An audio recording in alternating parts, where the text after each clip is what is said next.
Bienvenido al video 20 del curso Especialización en el Sistema de Justicia Penal, el cual corresponde a la unidad 12.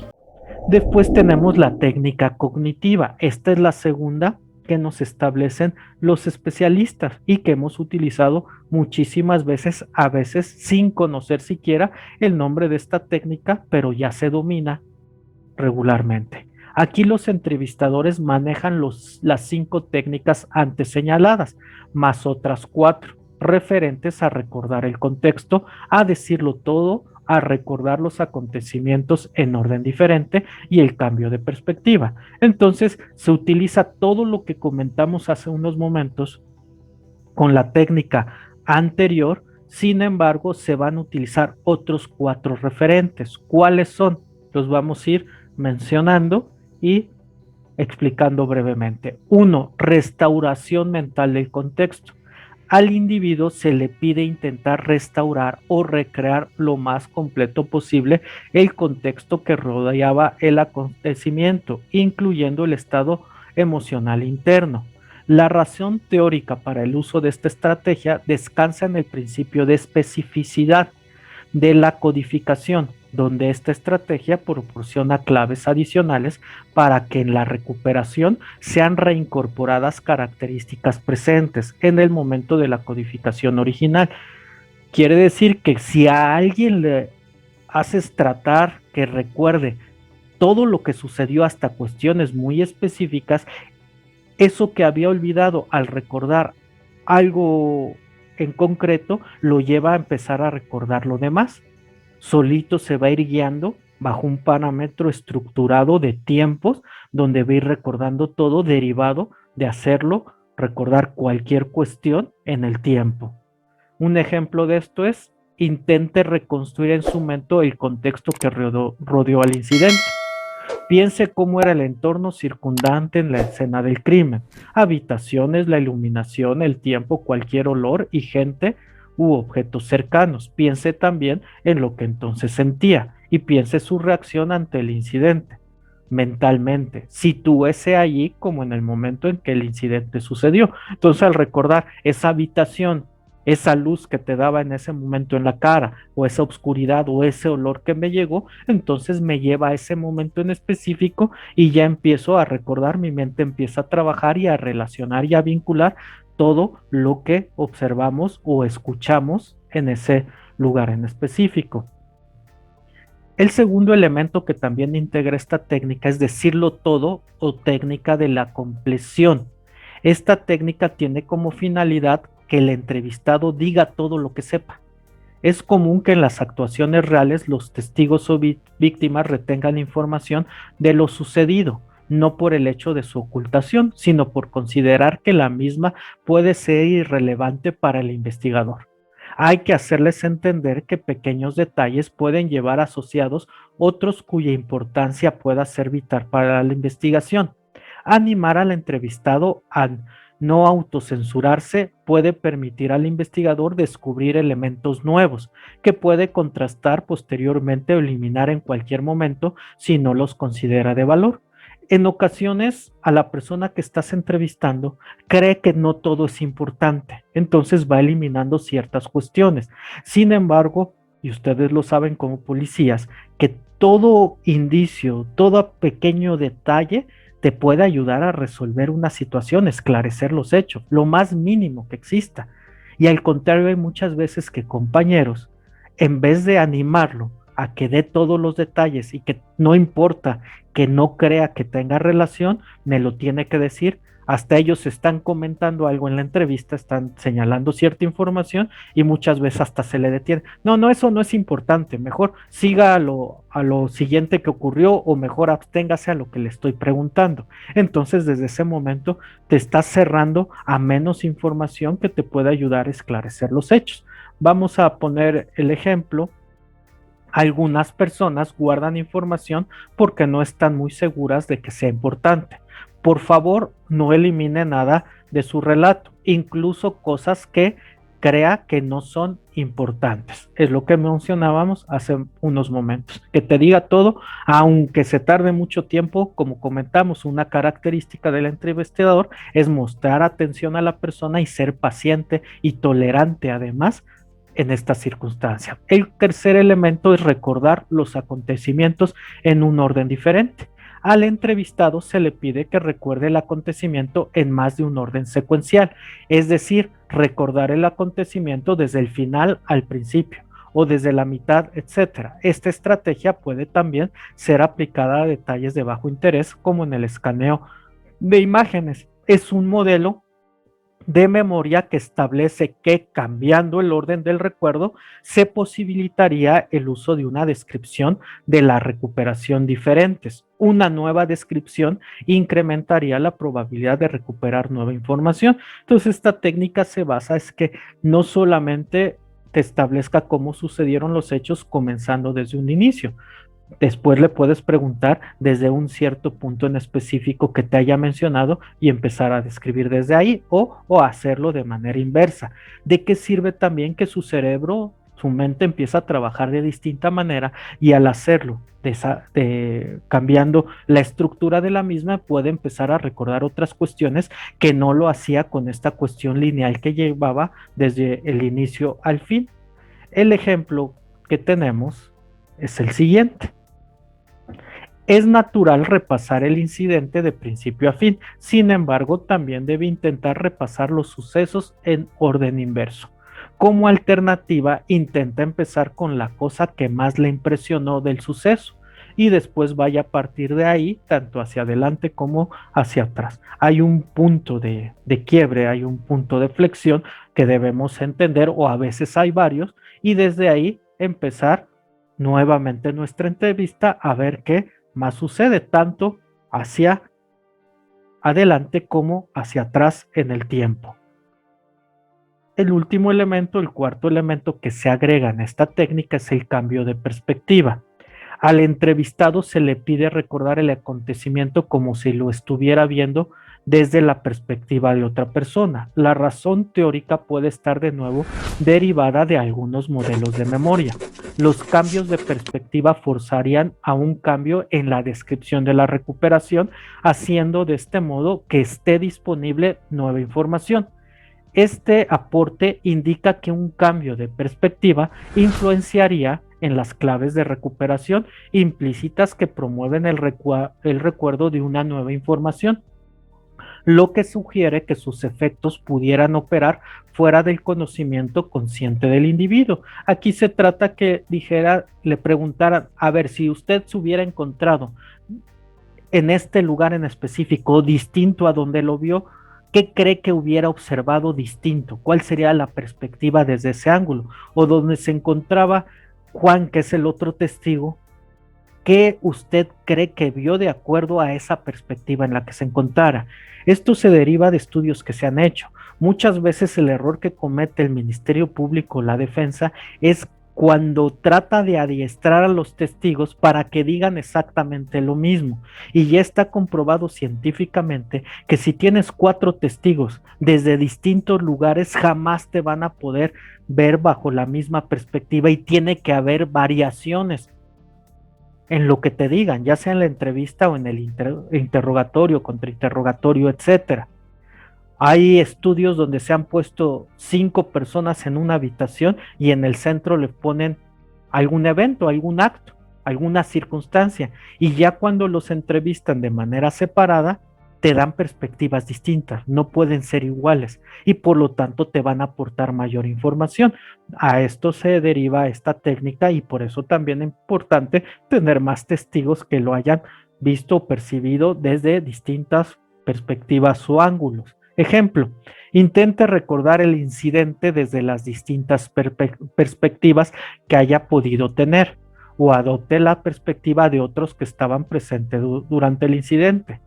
Trata de ponerse en el papel de un personaje importante del incidente y piense qué debe haber visto esa persona. Es lo que nos referimos en la explicación de esta técnica. También tenemos otras técnicas que regularmente se han utilizado en la historia de las policías cuando hacen una entrevista antes llamado interrogatorio y que pueden ser utilizadas con las dos anteriores y además no quiere decir que solamente vas a utilizar una de estas. Se pueden utilizar en conjunto para favorecer a que te otorguen mayor información, entendiendo que a cada caso debes estudiar el perfil de la persona y el evento para saber cuál puede utilizar y no siempre se puede aplicar a todas. Técnica de acercamiento emocional es muy simple. El utilizar las emociones de las personas para alentarlos a que te den mayor información. ¿Cuáles son las más comunes? Utilizar el miedo, el amor, el odio de la persona. Hacerles un comentario referente a que apliquen esa emoción para convencer a dar información. Ejemplo, cuando hay cierto tipo de eventos de delitos sexuales en contra de las mujeres en algún lugar específico y que ya se han cometido 4 o 5 en esa colonia, en ese parque, y tú al de la tienda que está enfrente, una florería, una panadería, vas y entrevistas y tú percibes que sí tiene información, pero no te quiere dar ella por cuestión de miedo, por cuestión de consecuencias posteriores. Entonces, si tú le preguntas si tiene hijas, si tiene esposa, si tiene mamá y transitan por la zona y él te dice que sí, entonces de ahí vas a obtener mayor información comentándole que bueno, ojalá y en su momento tenga mayor información, porque al ser ya un patrón que se está dando, pues lógicamente en su momento va a volver a cometer algún delito en la zona y no queremos que más mujeres se vean afectadas por este tipo de actos. Al mencionar ello, la persona inmediatamente mental va a entender que puede estar en riesgo sus familiares mujeres, principalmente sus hijas. Entonces de ahí este sentimiento del amor, esta emoción, este sentimiento y del miedo de que les pase algo a sus hijas, va a favorecer que te dé información. No quiere decir que en todos los casos va a funcionar, pero en un porcentaje alto de los mismos va a suceder. Entonces tú tienes que analizar todas las emociones que existen y cuáles puedan favorecer de acuerdo al caso en concreto para que esa persona te pueda otorgar información, siempre con sus límites y principalmente cuando utilizas el odio, porque puede traer consecuencias posteriores. También tenemos la técnica del incentivo. Esta se trata de que tú le proporcionas o le ofrezcas algo a la persona que lo incentive a darte información. Ejemplo, agua, un lugar cómodo, un café, ese tipo de circunstancias. O desde un buen trato comienza con un incentivo. También entendiendo que no puedes ofrecer lo que no te corresponde o no está permitido o no puedes cumplir. Es una cuestión distinta. Posteriormente tenemos la técnica del bueno y el malo, que es la que comúnmente todas conocen y donde ya sea una persona que va transitando desde una actitud diligente, amistosa, etcétera, y posteriormente ya empieza a ser más agresivo, más incomprensivo, lógicamente sin exceder a ser violento y a hacer actos de tortura o violentar derechos. Y regularmente se hace con dos elementos. Uno que primero va a hacer el papel de bueno, donde no va a obtener regularmente información, entonces pasa al compañero con otro tipo de actitud y que con ello le provoca una incomodidad a la otra persona y después vuelves a pasar tú que para sentirlo más cómodo y en su momento te va a otorgar información. Recordar que todas estas técnicas a veces es difícil aplicarlas a personas que ya se llevan dedicados al delito mucho tiempo porque ya conocen circunstancias sobre ello, pero hay que tratar de agotar todas las circunstancias para obtener información.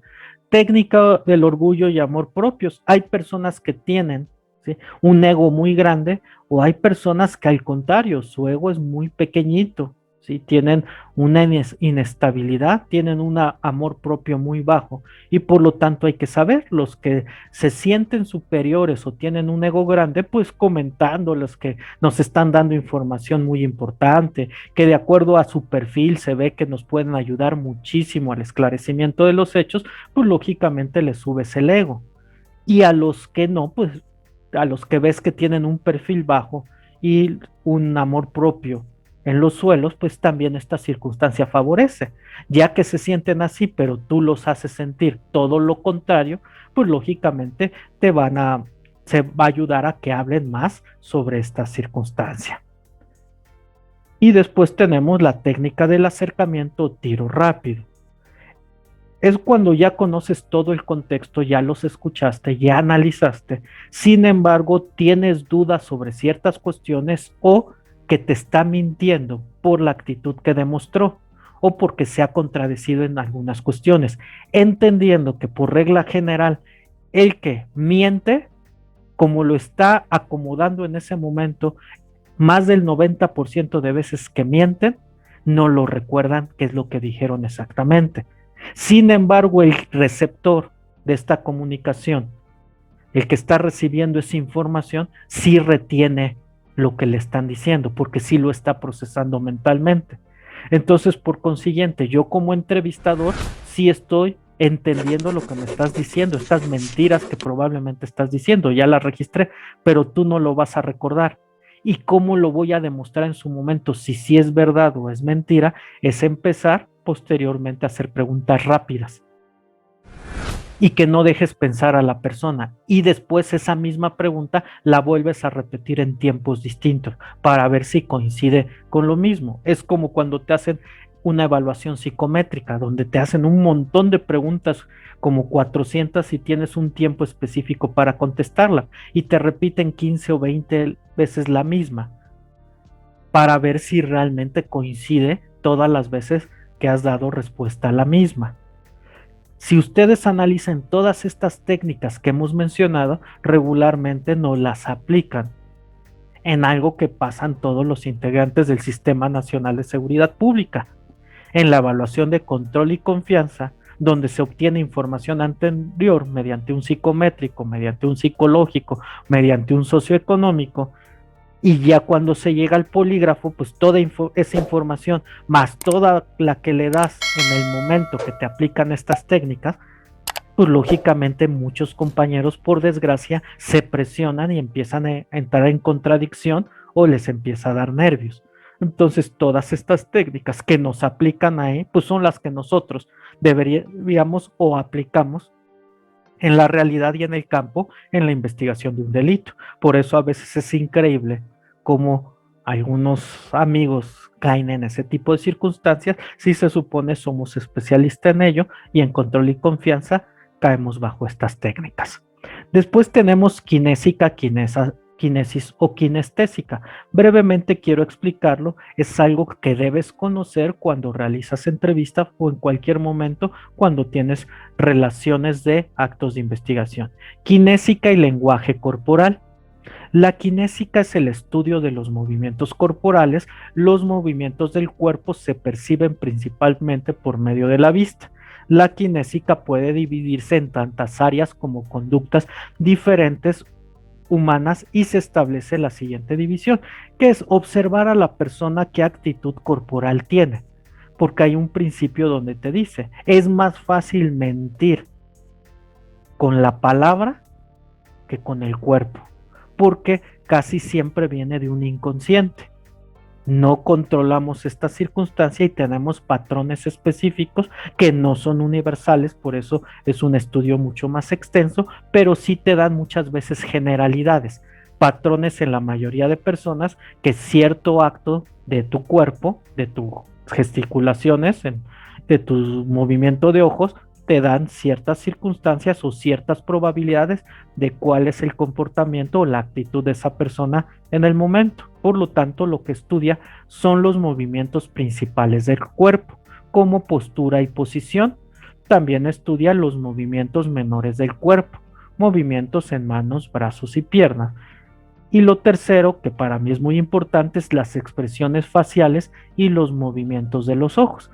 Hay que fijarnos en estas tres circunstancias cuando hacemos una entrevista y también a veces cuando hacemos vigilancia, cuando damos seguimiento, cuando tenemos una actividad específica policial donde tenemos contacto con otras personas que nos van a establecer esta cuestión de sus movimientos o de sus gesticulaciones.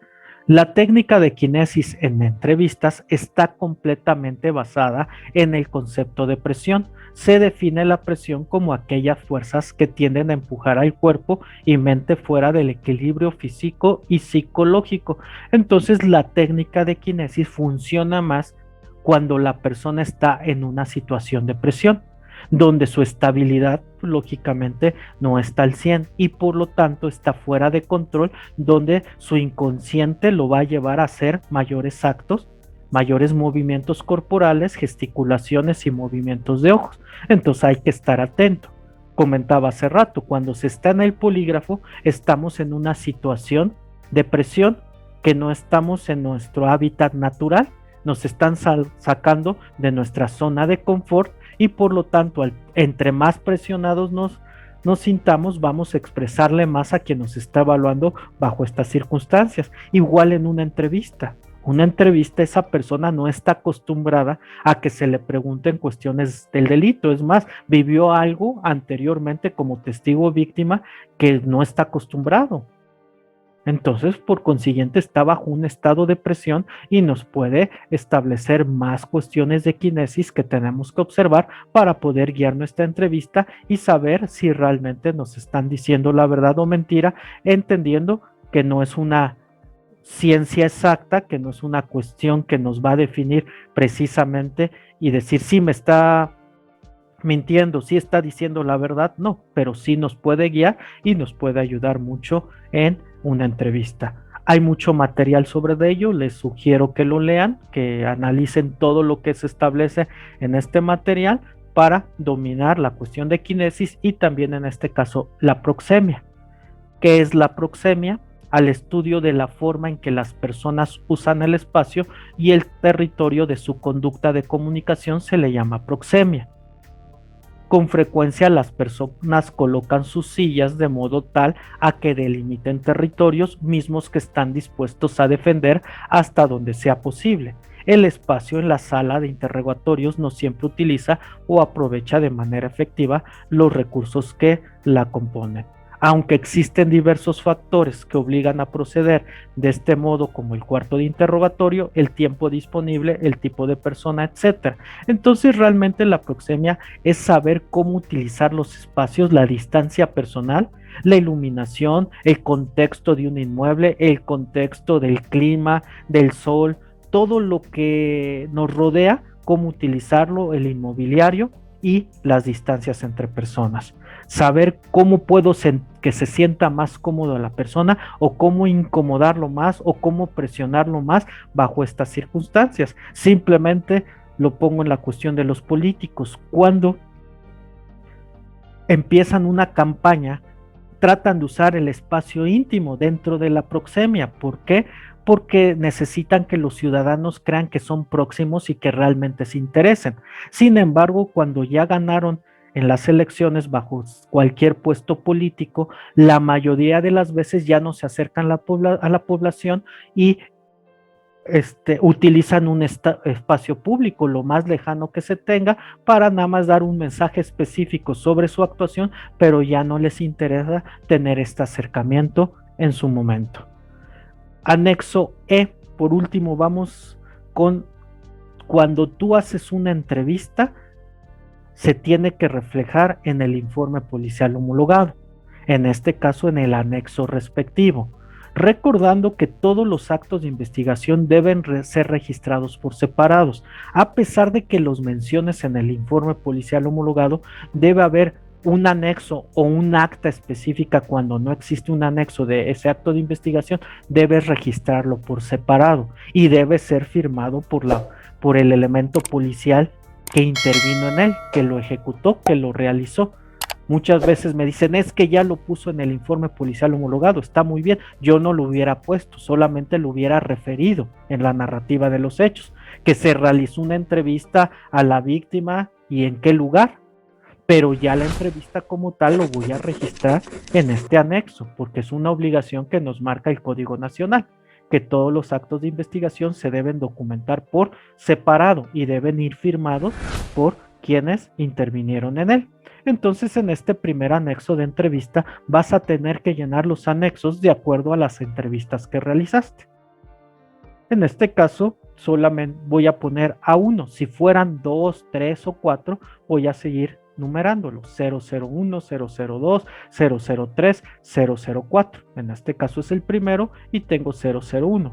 Desea reservar sus datos. Tú le vas a preguntar primero si quiere dar información y si la da, si quiere que esté anotada en este anexo o se haga de forma privada. En el caso de que desea reservar sus datos, vas a poner que sí, y sus datos los vas a anotar en una hoja en blanco. Ya que anotaste sus datos en esa hoja en blanco, lo vas a meter en un sobre cerrado y la vas a engrapar o la vas a adherir a este anexo de la manera que puedas, pero los datos entonces ya no deberían venir en este formato. Eso en el caso de desear reservar sus datos. En el caso de que no quiera reservar sus datos, entonces vas a cruzar con una X que no.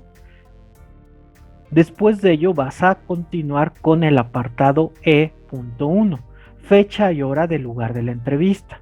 Indique la fecha y la hora en que realizó la entrevista. La fecha es 11 del 08/2020. ¿A qué hora la comenzaste? En formatos de 24 horas, 21, 15 horas. Recuerdan que por lo tanto no se debe poner ni PM ni AM porque es en formato de 24 horas. Después te quiso dar los datos, entonces datos generales. En el caso de que no, entonces vas a poner sin información. Si sí te los dio, pero se reservaron, entonces vas a anotar ahí que se reservaron y vienen en el sobre adjunto los datos personales. Primer apellido, Torres Jara Luis Ángel. Primer apellido, segundo apellido y nombre. Después, calidad puede ser víctima, ofendido, denunciante o testigo. Víctima, ofendido, ya mencionamos a quienes se refieren. Víctima, a quien se recibe directamente el hecho delictivo. Ofendido, la persona que se le violentó un bien jurídico tutelado por la ley, pero no recibió el acto delictivo como tal, o en caso de homicidio, los familiares de la persona que falleció. Denunciante, la persona distinta a la víctima o testigo que hizo de conocimiento a las autoridades un hecho delictivo, y el testigo, el cual puede ser presencial, puede ser de conocimiento, puede ser de zona, puede ser negativo, cualquier otro que nos otorgue información, cruzaremos testigo. En este caso fue una víctima.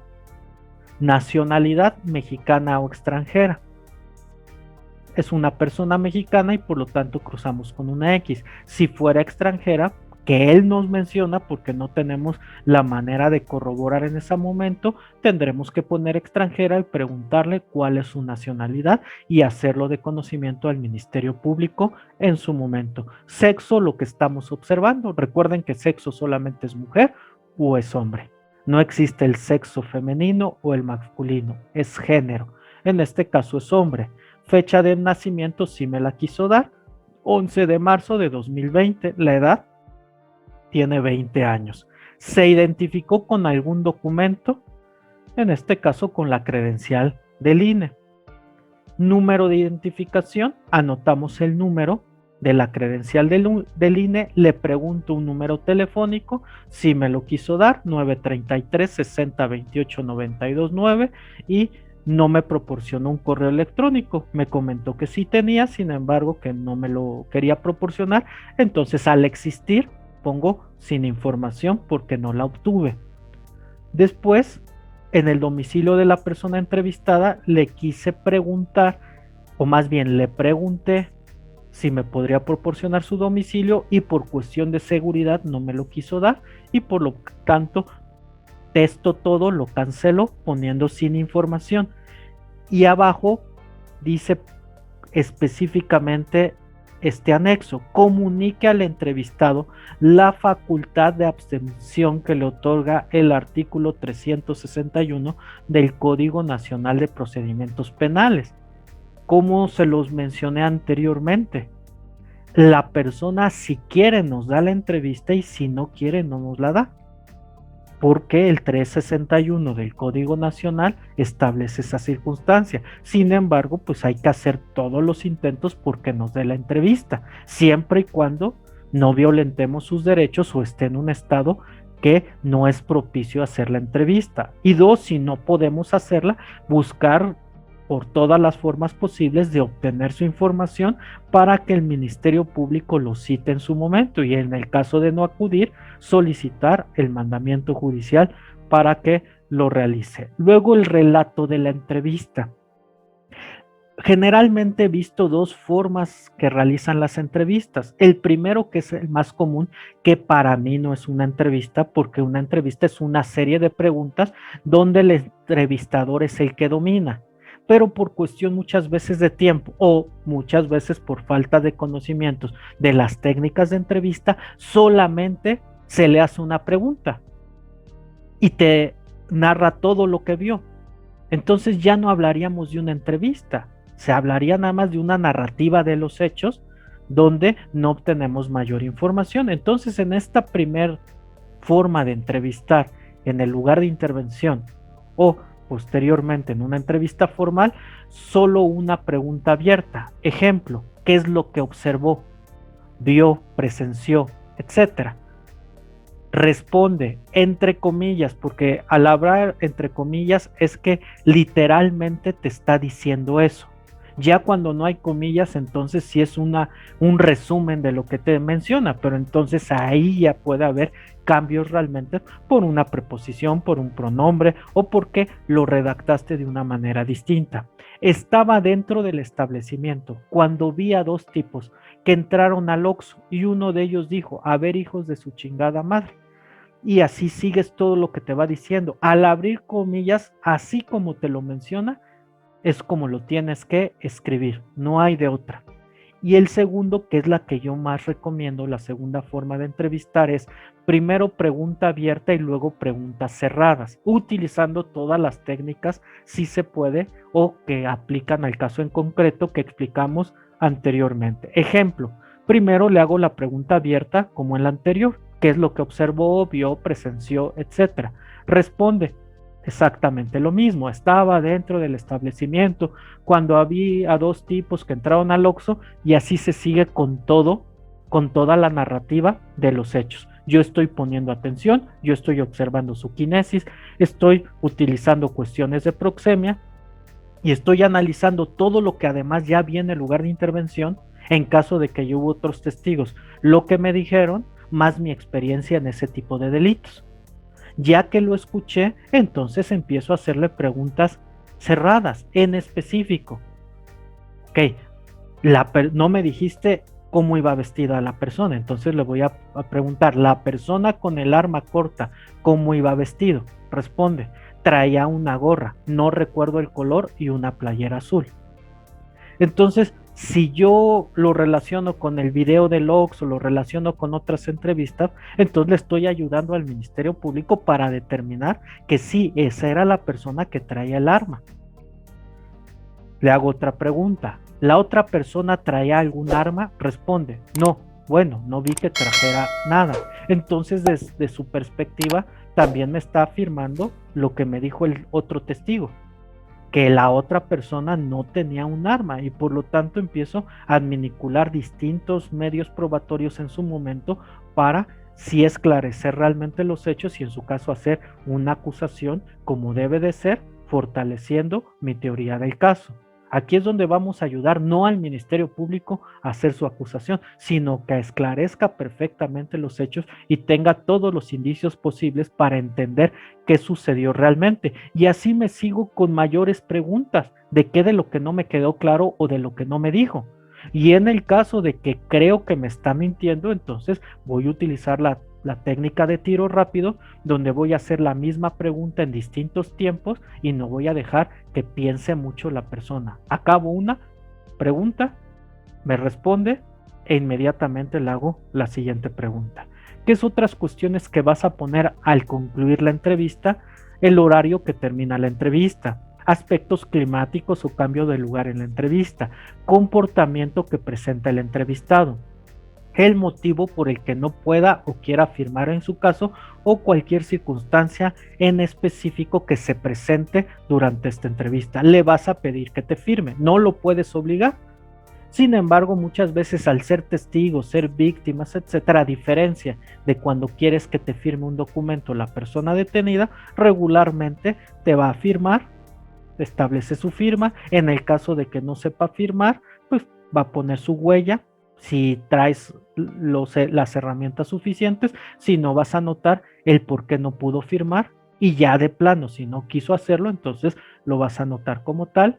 Y dice, de ser el caso, continúe la narración de la entrevista en el anexo G. Después de la siguiente parte de este anexo nos vamos al anexo G, nada más para saber si no te cupo la redacción en este espacio que tenemos, en este formato, entonces vamos a utilizar el anexo G. El apartado E4, datos del lugar de traslado, canalización de esta persona que estás entrevistando. ¿Trasladaste o canalizaste a la persona entrevistada? No, porque en este caso lo entrevisté en las instalaciones de un OXXO y no tuvimos que trasladarlo, canalizarlo a algún otro lugar. En el caso de que fuera que sí, entonces tendrías que poner si fue a la fiscalía, al Ministerio Público, a un hospital o a otra dependencia. Si es otra dependencia diferente a un hospital o a la fiscalía, como es el DIF, etcétera, entonces vamos a poner a cuál. Aquí en este caso, como no fue así, pongo no aplica. Después recordar que hay que darle de conocimiento a las víctimas ofendidos la cuestión de sus derechos, que muy pocas veces se realiza. Entonces, por favor, lo más importante es comentarle que todos sus derechos están en el apartado C del artículo 20 constitucional, del artículo 109 del Código Nacional de Procedimientos Penales y el 7 de la Ley General de Víctimas. Aquí se hace un pequeño resumen, o los más importantes que tienen en el momento de su detención, porque si les leyéramos todos estos artículos nunca acabaríamos. El artículo 109 del Código Nacional y más el 7 de la Ley General de Víctimas, no, son interminables. Y recuerden que la obligación realmente es que tengan conocimiento de ellos. ¿Okay? Ya después de ello le volvemos a pedir que firma en su caso, recordar que esto no aplica para denunciantes o testigos, solamente este rubro sería por víctimas u ofendidos. Si es testigo o es denunciante, vamos a poner no aplica. Y tenemos por último quién realizó la entrevista en específico. No tiene que ser forzosamente el que va al mando, el coordinador del primer respondiente o siquiera el primer respondiente. Si llega un policía de investigación posteriormente, si llega elementos en apoyo de la propia institución a la que pertenece el primer respondiente y se designa que uno de ellos o una de las compañeras va a hacer la entrevista, entonces puede ser él o ella, y por lo tanto van a poner aquí a la persona que hizo en específico la entrevista. En este caso fue Martínez Castellanos Adolfo, la adscripción es Dirección de Seguridad Pública Municipal de Paraíso, su grado policial es policía y su firma. Con eso se concluiría este anexo. Sin embargo, como comentamos, si no cupo toda la narrativa de la entrevista en este anexo, iremos al anexo G, que es continuación de la narrativa de los hechos y o entrevista. Y aquí lo único que tendríamos que hacer es continuación de la narrativa de cruzar entrevista. Depende cuántos vamos a utilizar. Si solamente es un anexo más del G, vamos a poner 001 de 001. Si utilizamos dos, entonces a la primera 001 de 002 y a la segunda 002 de 002. Al cruzar entrevista, yo les recomiendo, a diferencia de cuando sea continuación de los hechos, que pongan a un lado el nombre de la persona que están entrevistando respecto a esta continuación. porque si tenemos más de uno, ¿cómo sabemos de quién estamos continuando la entrevista? Entonces, si tengo a Pedro y a Juan, y de los dos tengo que continuar la entrevista porque no me cupo en el anexo respectivo de entrevista, entonces tendremos que anotar ahí a un lado, ¿entrevista de quién? De Pedro. ¿Entrevista de quién? De Luis. Y ahora sí continuar en este rubro, en este espacio, lo que falta de la entrevista. No me cupo nuevamente, entonces utilizo otro anexo G y lo inserto en el informe policial homologado. Y al final se vuelve a poner la persona que hizo la entrevista. Respecto a este acto de investigación, sería todo por mi parte en este video. Espero les haya sido de utilidad la información, recordando que tienen que hacer su evaluación en la plataforma respectiva y verifiquen toda la información que se les va a subir respecto a los temas que se han visto. No les pido que lo hagan en este momento, pero sí que lo vayan haciendo para tener mayor conocimiento de la actividad que realizan como policías. Muchas gracias, que tengan un excelente día.